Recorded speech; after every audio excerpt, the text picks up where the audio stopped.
Okay, Chuck Wilson, New Hope Community Church, connecting the dots. Got another good one here. I'm going to title this one, Israel Dodges a Bullet. Israel dodges a bullet.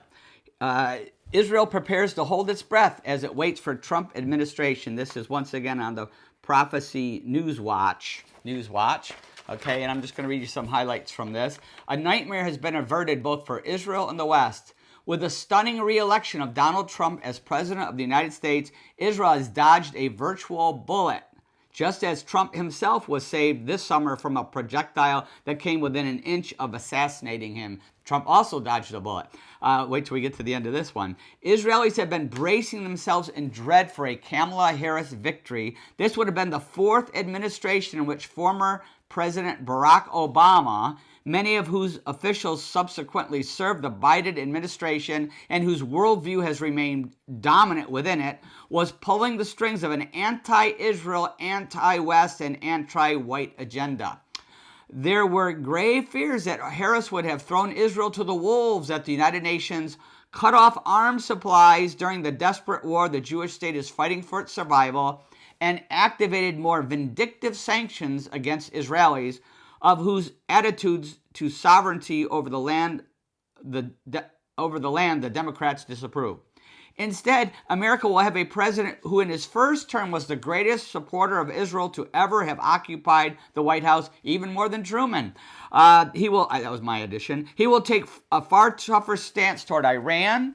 He won't try to prevent Israel from achieving total victory. In fact, just today came in the news, Trump said to lift all military restrictions on Israel on the first day in office. His promise is to lift all military restrictions. Going to let them win that war, baby. Going to let them fight for their own survival instead of trying to destroy them backhandedly. So amazing.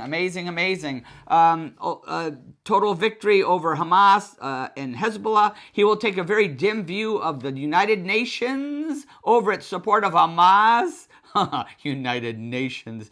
United under who? The Antichrist. The spirit of the Antichrist. He may sanction the International Criminal Court and the International Court of Injustice, I call it, in the Hague over their persecution of Israelis, and he is likely to defund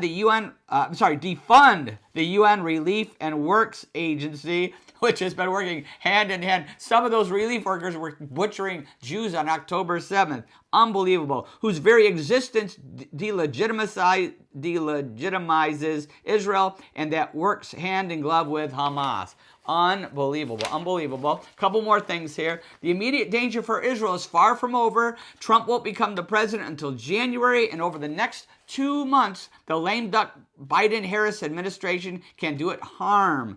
Israel hasn't forgotten that in 2016, outgoing President Obama, Antichrist spirit, vindictively threw the Jewish state under the bus at the United Nations by refusing to veto a Security Council resolution declaring Israeli presence in the disputed territories illegal.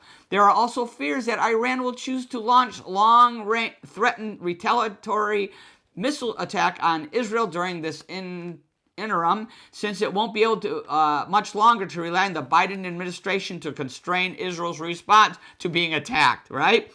For Israel, neutralizing the Iranian threat remains an urgent and absolute imperative. Even if the regime stays its hand and doesn't mount another immediate attack, it remains in a state of active war against Israel and the Jewish people. So we see that Israel has dodged a bullet, but there's still a lot of danger until President Trump actually takes office, who's a very strong supporter. They have dodged that bullet. But Trump also dodged a bullet. And I'm not just talking about what happened out in Pittsburgh. He also dodged a bullet. It's just the DOJ, our DOJ, Department of, I'm going to call it DOI, Department of Injustice, because they're no better than the world court one, has revealed that an Iranian agent was in the United States trying to assassinate Donald Trump.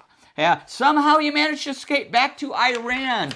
Somehow they couldn't catch him before he got back to Iran. You know how FEMA, they weren't helping anybody with the Trump sign? I think it's connected somehow, don't you? And so while he's still at large, they caught two of the guys, but the main guy is back. Trump dodged a bullet. Trump dodged a bullet, but also we see Israel dodged a bullet. We see Trump dodged another bullet. Don't forget, President Lincoln was shot at 3 times before he was actually killed. They knocked his head off in the dark riding home from the White House 3 times. It wasn't until the 4th time that they actually killed him. So we know the danger is very, very real. And God protects someone until it's their time. And we hope it won't be anytime soon, but you just don't know. God's in charge. But not only did Israel dodge a bullet right now, not only did President Trump dodge a bullet, but the United States has just dodged a dangerous, dangerous bullet. We are headed in a dangerous place under Harris, who is be a puppet for Obama. Genesis 12:3 says this, I will bless those who bless you and curse those who curse you. And we were very close to crossing the line into cursing. Still, many of our politicians are anti-Israel. They hate them openly. They're saying things that were unbelievable. It happened in Congress. Well, I'm not even going to get into it. The squad, you know who I'm talking about. There's many of them there. The USA dodged a bullet because we almost went from blessing to curse. We're back to the blessing, but it's a dangerous cliff that we're straddling, and this we just dodged a bullet. The bullets are we've dodged those 3 bullets for now, but in Revelation we see that it won't last forever. We know that somehow the USA is not there. We're not talked about. We are pretty sure President Trump will be in the time of Revelation. And we also know that Israel is going to take a massive hit. It's going to be brutal what the Antichrist and the revived Roman Empire do to them until Jesus comes back and rescues them. It's going to be a terrible time until the Battle of Armageddon. But the good news is, when all this is happening, we know, lift up your eyes. Jesus said, my return is near. We lift up our eyes. We're going to be watching for Jesus Christ and his second coming. It's going to be close. The bad things are going to be hard, but the good part is we know it's close, close, close. Are you ready for Jesus Christ to come again? Just like I just said the last time, John 3:16, for God so loved the world that he gave his one and only Son, that whoever believes in him shall not perish but have eternal light. Have you put your faith in Jesus Christ, given your life to Jesus Christ, surrendered to his lordship by putting your faith, making him your Savior? Have you done that? I hope and pray you do that soon, right now.